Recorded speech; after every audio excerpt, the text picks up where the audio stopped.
Good morning, everybody. And Tom Richards here. And yeah, my I call her an agent or a consultant. Yeah, she said, "Look, post more things to YouTube." So I am now. A number of years ago, I was a screenwriting lecturer to second-year students in a 3-year course at National University of Ireland, Maynooth. And it was one of the best experiences I've ever had. As I've always said, those people, about 30 students in each class, and it was required, they taught me more than I ever would teach them. But this is just one of the things. Now, this applies not only to screenplays, but also to many novels, films and novels. And so let's take a look first at this. I'm just going to turn around to face the laptop. You're going to hear some music. I've been writing for about an hour. Now, let's see if I can put a screenplay and many novels are broken down into 3 acts. Act 1, and you can see this all here, is has 2 sequences. So there's the setup, which is the exposition. That's all the stuff that you need to tell about people to get going, who your characters are, what their motivation is, sort of what they're like, maybe a description. You start planting the conflicts. And then you see, if you don't have this is called the incipient incident. If that doesn't happen, the story just goes, there's no story. So you have to have a incipient incident. Let's see, some examples. Let's see, right offhand. I'm a little tired. I've been really working hard, and today's Saturday, and I'm going to work for another hour, and then I'm going to go play golf or do something. Just get the heck out of here. And let's see, example. Not a great one. Okay, aliens. No, make it simpler. Jaws. Now, you've got a sheriff and a beach and loaded with people. And remember, at night, right at the beginning, there was a girl in the water, and she got attacked and killed. Now, that is not the incipient incident. That's a plant. Okay, that you wonder what's going to happen next. You know that this is going to be a horror film of some kind because the water was bloody, and yeah, it was awful. And you had her boyfriend run him down, and where is she? Then he found her torso. That was it. Okay, so now when's the incipient incident? That's when something happens to upset the apple cart. Okay, that whole town there, where was that, Maine or something like that, way up in the northeast of the United States, that everything's got to be upset. When was it? It's when they saw the great white shark. All right, when they saw the great white shark, and remember the sheriff, what's his name, came scrambling in and said, everybody get off the beach. Get out of the water, get onto the beach, do something. That's the incipient incident. Nothing happened then. In other words, there was no killing. But if that great white shark hadn't showed up at all, Spielberg wouldn't have had a story, would he? Okay, so you move on. I'm not going to go through the whole thing. Here's Act 2, and this is the hardest thing to write. Usually writing Act 1 and Act 3, that's pretty simple. But Act 2, that's the story. And I tell you, with Dolphin Song, I struggled for years to get that story right, this part. This is the story, Act 2. And see, the green line is a drama, okay? The red line's a comedy. And, in a drama, you go up and people get what they, at the midpoint, that's the midpoint, that Act 2 line right there, midpoint, aka first culmination, that's when the characters, either the protagonist, usually it's a protagonist, gets what they want and need. They think they're getting what they want and need, but they don't, okay? Again, in Jaws, probably, they think the great white, remember they sent out all the fishing boats to hunt the dolphin. No, they did not kill a dolphin. To hunt the shark, and they thought they killed it, but they didn't.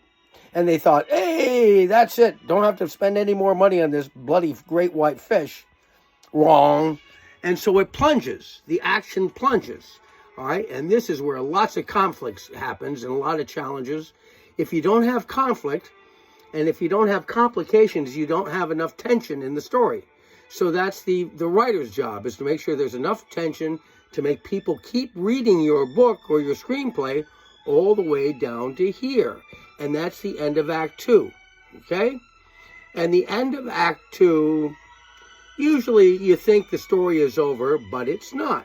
So now you've got a twist. You can have a twist here or here. And again, Jaws, what was a twist? Twist with Jaws. Well, there's probably a number of twists with Jaws, but,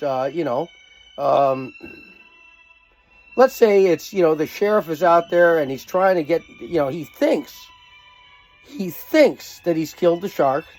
He thinks that, what's his name? The guy in the cage down below, that guy's dead. Now it's up to him. He thought he was going to kill the shark, but he didn't. So there's sort of a twist, okay? And the twist keeps the action moving. All right, so you finally get down here to the climax. In Jaws, the great white shark is dead. All right, yeah, the sheriff kills him, explosion with that oxygen canister. All right, bang, the end. And then you have here, sequence 8, which is the final resolution, and you're just tying up things, and you're saying goodbye to people and whatnot. Yeah, it usually is 7 or 8 minutes long. That's it. Now, when you're writing, what do you do? How do you even start? Okay, we'll get rid of this.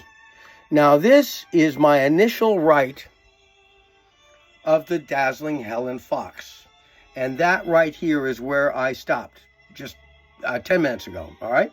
And this is what I call a beat sheet. Now, this is sort of like this is my map. It's how I navigate to the end. So I've got chapter 26 all the way down to the end, all right? A never-ending story, all right? So if I follow this map, which I didn't spend a whole lot of time on, and I'll change it a little bit, and then if I write here and follow that, it'll take me another, maybe a week or two to get to the end. Then I've got to start all over again because this is only the initial write. And you're looking at rewriting this 10 times? More? With Dolphin Song, the novel, I bet you I rewrote that 50 times. Yep. That's what it is. That's where the work is. Mitchum, if I remember right, said that, he said something like, my first write of a novel was awful. So anything like Hawaii or, all of those books that he wrote, those big, thick books, started out with a draft. And he would give it to his editor, and the editor would agree with him. He said, I'm sorry, Mr. Mitchum, this is awful. And he'd start the process of rewriting. God knows how many times he rewrote these big, thick books. 10, 15 times. It took him a couple of years. And that's what you do. As I say, I've been really tired because I've been working way too hard and I've been working on weekends.